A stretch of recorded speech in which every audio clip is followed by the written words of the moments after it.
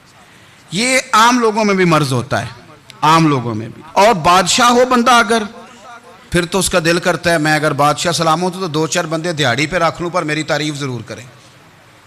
پابندی ہوتی ہے، لوگ یہ کام بڑے شوق سے کرتے ہیں۔ اور شیخ سعدی فرمایا کرتے تھے لکڑی کو گھن کھا جاتی ہے اور بڑے لوگوں کو خوشامد کھا جاتی ہے خوشامد۔ حضرت عمر فاروق رضی اللہ تعالیٰ عنہ اس معاملے میں بھی بڑے مضبوط تھے۔ ویسے مجھے اور آپ کو اچھا کون لگتا ہے؟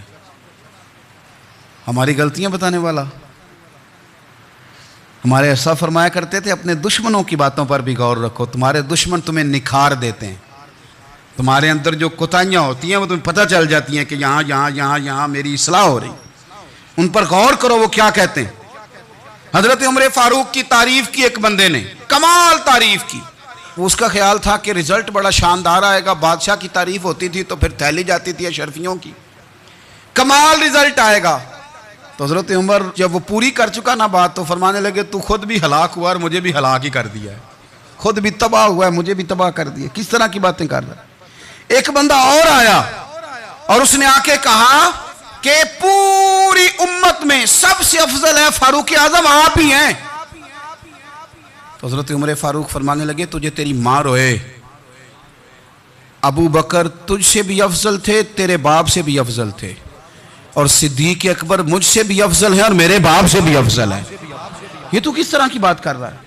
یہاں ہر شے ہضم نہیں ہو جاتی، فوری طور پہ لوگ ڈکار بھی پورا نہیں لیتے۔ قرآن مجید نے کہا فَلَا تُزَكُّوا أَنفُسَكُمْ هُوَ أَعْلَمُ بِمَنِ اتَّقَىٰ، اپنے منہ سے نہ کہو میں پاک صاف ہوں، اللہ زیادہ بہتر جانتا ہے کہ تم میں سے پرہیزگار کون ہے۔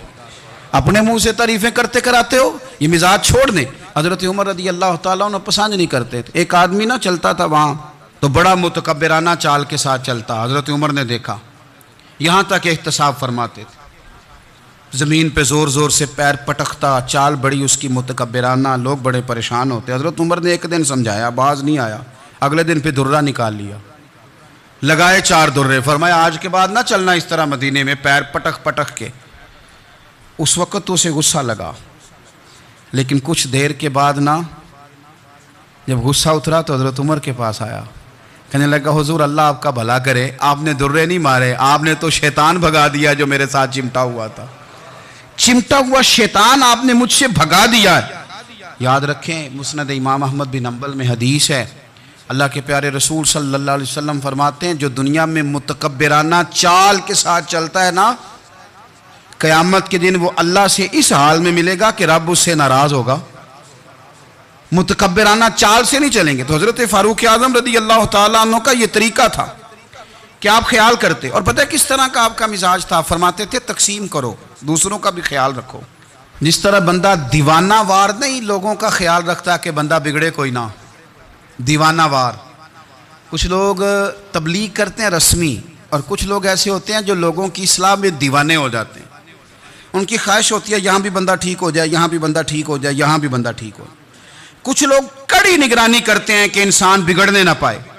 حضرت عمر فاروق رضی اللہ تعالیٰ عنہ نا گوشت والی دکان کے پیچھے جا کے بیٹھ گئے کئی دنوں تک۔ وہ کہنے لگا حضور یہاں کیا ہے؟ فرمایا تو اپنا کام کرنا۔ گوشت والی دکان پہ بیٹھے، کام کر اپنا، نگرانی کرنے لگے حضرت عمر۔ پھر آپ نے نا وہ بندے پکڑ لیے، کون؟ جو 2 دن مسلسل گوشت خریدنے آئے، پکڑ کے کھڑا کر لیا۔ فرمایا تو کل بھی گوشت لینے آیا تھا؟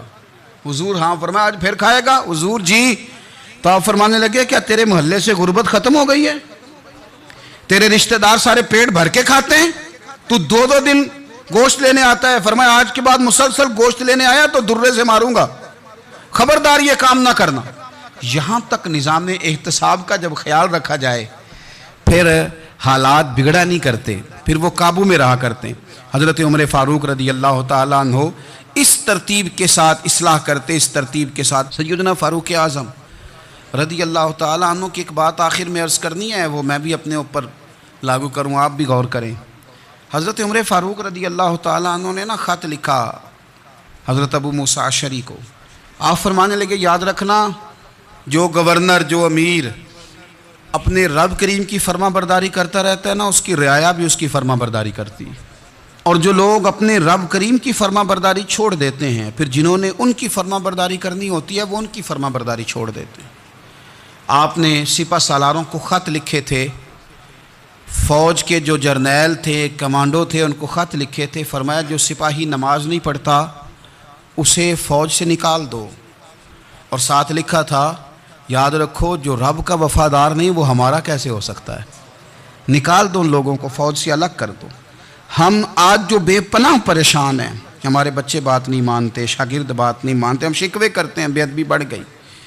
ادب کے ساتھ میں گزارش کروں گا بڑوں کی بارگاہوں میں، جو میری طرح کے بڑے بنے ہوئے ہیں، بزرگوں سے نہیں بات کرتا، ان سے میں کہوں گا کہ ہمیں ایک دفعہ اپنے اوپر بھی تو غور کر لینا چاہیے، کہیں ایسا تو نہیں ہے کہ ہم جب تک اللہ تعالیٰ کے فرما بردار تھے، جب تک ہم تقوی کے معیار پر تھے، ہماری بات ماننے والے ہماری بات مان رہے تھے، کہیں ایسا تو نہیں کہ ہم اس معیار سے ہل گئے ہیں تو اب جو ہمارے فرما بردار تھے وہاں سے ہل گئے۔ حضرت عمر رضی اللہ تعالیٰ عنہ فرمایا کرتے تھے کہ لوگوں کو عجب میں مبتلا نہیں ہونا چاہیے، خود پسندی کا جو ماحول ہوتا ہے اس سے لوگوں کو ہمیشہ نکلنا چاہیے۔ حضرت عمر کے ایک صاحبزادے نے کنگھی کر لی، اچھا لباس پہن لیا تو درہ مارا جناب عمر نے، تو آپ کی بیٹی کہنے لگی ابا یہ تو بالکل جائز ہے، اچھے کپڑے پہننا، اچھا لباس پہننا اور سر میں کنگھی کر لینا، اس پر درہ کیوں مار دیا؟ تو آپ فرمانے لگے بیٹا یہ خود پسندی میں مبتلا ہونے لگا تھا، یہ اپنے آپ کو بہت بھلا سمجھنے لگا تھا، اس کا خیال تھا کہ میں یوں میرے علاوہ کوئی نہیں، یہ اس مقام پہ جا رہا تھا جہاں اس کی تربیت رک جاتی، اس لیے درہ مارا ہے۔ ایک دفعہ حکومتی معاملات کے اندر آپ کی اہلیہ نے مشورہ دینا چاہا، بڑے کام بیویاں نہیں کرتی، بڑے بڑے معاملات میں مداخلت نہیں کرتی۔ ہمارے بر صغیر میں وہ بادشاہ نہیں گزرا کہ جو فیصلہ کرتا تھا تو کرسی پہ بیٹھ جاتا تھا اور پردے کے پیچھے اس کی بیوی بیٹھ جاتی تھی، اور جب وہ فیصلہ سنانے لگتا تو یوں گردن پیچھے کرتا اور اہلیہ جو کہتی وہ فیصلہ سنا دیتا۔ لیکن ایک دفعہ خاتون نے ایک آدمی کو حضرت عمر نے معزول کیا تو آپ کی اہلیہ نے اس آدمی کی اہلیہ حضرت عمر کی اہلیہ سے ملی ہوں گی، تو خاتون نے ذرا سفارش کرنی چاہی، تو جناب عمر فاروق رضی اللہ تعالیٰ عنہ کے ہاتھ میں عصا تھا، ڈنڈا تھا، 2-3 دفعہ زمین پہ مارا، فرمایا تمہیں کس نے اجازت دی ہے حکومتی معاملات میں مشورہ دینے کی؟ یہ مشورہ مولا علی دیں گے یا عثمان غنی دیں گے؟ آپ کو کس نے اجازت دی؟ وہ حکومتی معاملات، وہ مسلمانوں کا اجتماعی معاملہ، وہ مسلمان دیکھیں، آپ کو اس میں آنے کی اجازت نہیں ہے۔ جو آپ کی ذمہ داریاں ہیں، آپ کے حقوق ہیں، ان پر آپ بات کریں۔ تو بھائی نظام میں احتساب اپنی ذات سے شروع کریں۔ ہماری اولادیں، ہمارے بچے، وہ باہر سے انہوں نے زیادہ اثر نہیں لیا، ہم نے انہیں بتایا ہے کہ ہم بڑے غریب ہیں، ہم بڑے مجبور ہیں، ہم تو بڑے کمزور ہیں، ہماری تو سنتا کوئی نہیں، یہ تو امیروں کا ملک ہے، اس میں تو فلانے کو اہمیت حاصل ہے۔ ان باتوں نے ہمارے بچوں کو کمزور کیا ہے، ان باتوں نے ہمارے بچوں کے دلوں میں احساس کمزوری پیدا کیا ہے۔ آپ ان کو جینا سکھائیں، آپ ان لوگوں کو بتلائیں کہ رب کریم نے جو تمہارے لیے بہتر سمجھا وہ تمہیں اپنے فضل سے بڑا عطا فرمایا ہے۔ آپ ان کو ان کے مقام پر رہ کر خوددار اور قناعت پسند ہونا سکھائیں، آپ یقین کریں گھر امن والا بن جائے گا۔ بچے اگر بھنا ہوا گوشت کھا رہے ہوں اور پھر بھی لاڑی رہے ہوں کہ مسالہ میری مرضی کا نہیں، سٹائل میری مرضی کا نہیں، ٹیسٹ میری مرضی کا نہیں، یہ والا گوشت میں نے نہیں کھانا، یہ اس طرح کر کے بھنا ہوتا تو پھر میں نے کھانا تھا، وہ زیادہ خوفناک صورتحال ہو جاتی ہے۔ لیکن اگر ابا جی، اماں جی، گھر والے کھیتوں میں کام کر رہے ہوں اور بچے اچار کے ساتھ روٹی لے کے جائیں اور بننے پہ بیٹھ کے، پھٹے پہ بیٹھ کے وہ پھر کھانا شروع کریں، اور جب وہ اچار آئے اور وہ ایک دوسرے کو کہیں کہ آج تو 2 کلے ہو گئے میرے کام کے، اس دفعہ تو دیکھنا ہماری فصل کتنی شاندار ہوگی، ایک دوسرے کو دیکھ دیکھ کے وہ ہنسیں اور مسکرائیں اور ان کی باتوں میں لذت ہو، اور پھر وہ کہیں کہ آم بڑے اچھے مل گئے تھے، دیکھو اچار کتنا سونا آ گیا ہے، دیکھو یہ کس قدر زیادہ اچھا ٹیسٹ ہے، تیل بھی بڑا اچھا ہے، گل بھی بڑے وقت پہ گیا ہے۔